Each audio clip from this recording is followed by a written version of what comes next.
akadde kagenze ya akadde kagenze naye nga twagala obategeeza tuli ku Kasubi family oba nakyekoledde essomero eryasimatuka okufuulibwa akatale nga ne gye buli eno emyaka giyiseewo kumpi 5 n'omusobyo likyalinga bwe lyali kakati gweteeberezaamu omwana w'omuntu mu nkuba eno efuddemba enkuba eyatandise ekiro okutonnya paka kati ng'ekyatonnya abaana bazze mu nkuba wano batuuse edda bagenda okutuula ebibuuzo byabwe ebya P7 naye ate ekisinga okwennyamiza nti bagenda kukolera mu bizimbe ng'empewo kubanga oboolyawo abali mu muzira. Lwaki njogera bwentyo? Embeera y'ebizimbe bino paka kati ekyali bwetyo. Ajjukira nti baabimenya mu mulembe gwa mukyala Jennifer Musisi naye obukulembeze bwonna obuzze bubeerawo tewabanga kikolebwa naye nga abayizi b'essomero lino bo basalawo nti bagenda kulabika nti abakolera mu bizimbe bino kubanga weewaabwe. Tetumanyi oboolyawo banaagumira empewo baki naye tebalina kukyakola eno batulinga kati abali mu muzira naye nga abayizi bo beetegese dda obudde bonna bagenda kubanga batula ebibuuzo byabwe ebyakamalirizo aka PLE oba kayite aka P7. Headmistress yoyo gwolaba eyeetala agezaako okulabika nti ategekera abayizi be okulabika nti okulabika nti bakola ebibuuzo nga tebafunye kutaataganyizibwa kwonna wano wetuli essaawa zino. Atugenda kubanga tubanoonyaako kubanga tutegeddeko nti ate balina ebifo we bakuumirwa mpolampola. Tulabe ate butya bwe bagenda okulabika nti ate batandikamu ebibuuzo ebitandise olunaku olwaleero. Jjukira nti abagenda kukola olunaku olwaleero n'olunaku olw'enkya naye nga eno yo gye bagenda okukolera abano abayizi bali n'essomero oyinza okugamba nti bambi balina kusabirwa nnyo nnyini ddala kubanga sizoni gye balimu ate nzibu nnyo nnyini ddala nga bwogenda maaso n'okulaba abayizi abagenda okutuula P7 be bano boolaba ssaawa zino wano wetuli beetegese naye nga balinda oboolyawo ebibuuzo bijje bagende maaso n'okulabika nti ate abatuula ebibuuzo byabwe abayizi abagenda okukola P7 olunaku olwaleero. Bonna balina masiki Government of Uganda nga bwogenda maaso n'okulaba era bazambadde nga bwe tubalaga ssaawa zino batuuse dda nga bwe mubalaba. Oli otya? My name is Frakazi Micheline. My name is Michelle. Are you prepared for exam? Yes. Yeah. Namubiru Edith. Yes, I'm ready. Yes. Bonna balaga nti beetegekedde ebibuuzo era bagenda kubanga batuula. Abano be mulaba ssaawa zino be bayizi abagenda okutuula mu kiraasi ezeezo nga bwe tubalaga. Oli otya? Bulungi. Wasomye? Iye. Wasomye ebitabo?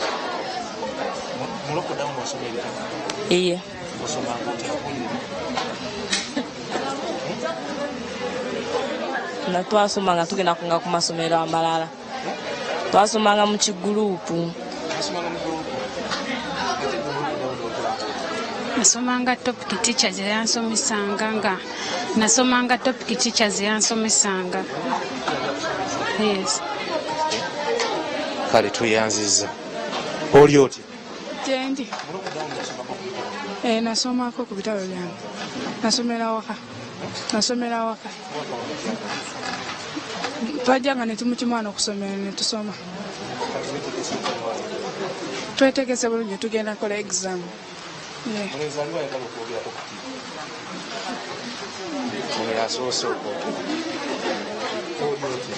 Jendi. Wetegese? Iye. Tubulire wetegese otya oli mu television? Iye netegese. Wasomako ku bitabo mu lockdown? Wedda tubisoma. Ewaka olumu ne bantwala ku coaching. Iye. Empewo tekuyisiza bubi? Nzize ndi bwenti.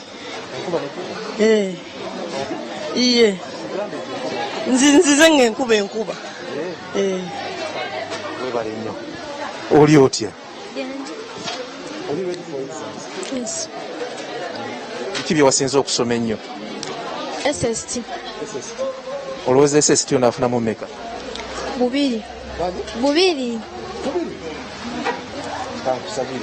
Kale mwebale nnyo mwebalire dda. Ani agenda otuwayo ku ssaala? twagala omuntu omu atusabireko tusiibule. Kale yimirira otuwe essaala mwenna mukakkane bagenda tuwa ssaala tusabire. Lord Jesus, we thank you.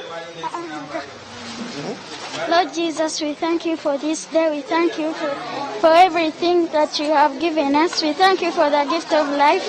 Oh Lord, as we are going to do our PLE, please bless us. Let us get the ones.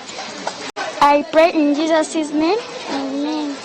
Amen. Tweyanziza nnyo tweyanzeege bwe batyo mwana bwatuwadde essaala oba oliawo esabira bonna mu ggwanga Uganda abatandise ebibuuzo naye nga abakasubi primary abakasubi family nakyekoledde primary school be bano kaakati abali mu keetereekerero era abeetegeka okulayika nti bagenda kutandika ebibuuzo byabwe olunaku olwaleero. Keetereekerero mu ggwanga lyonna Uganda naye ng'ebibuuzo babikola mu kiseera nga enkuba oba oliawo efudde emba mu bitundu by'eggwanga eby'enjawulo naye bano basobodde okukeera era olaba nti kumpi bonna nga bwe bagenda okulayika nti batuula ebibuuzo byabwe abatuuse dda era kakati bagenda kulabika nti batandika enteekateeka y'okukebera index numbers n'ebirala olwo batandike okwetegekera ekibuuzo kyabwe ekisooka eky'omwaka 2020 ndowooza batuula bya 2020 kubanga luli tebaatuula babitudde 2020 mugumwenewe luli tebaatuula kati batuula bya 2020. Embeera bweti bweri wano atuyanziza nnyo tuyanzege abalabi baffe abaso TV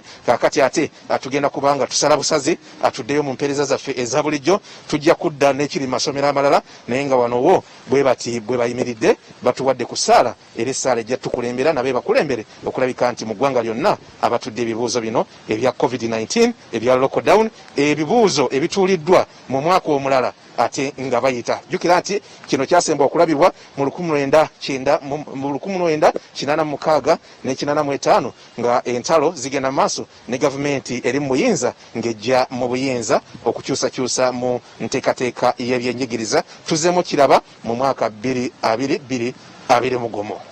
Tubasiibudde tujja kuddingana mu ssaawa eddako.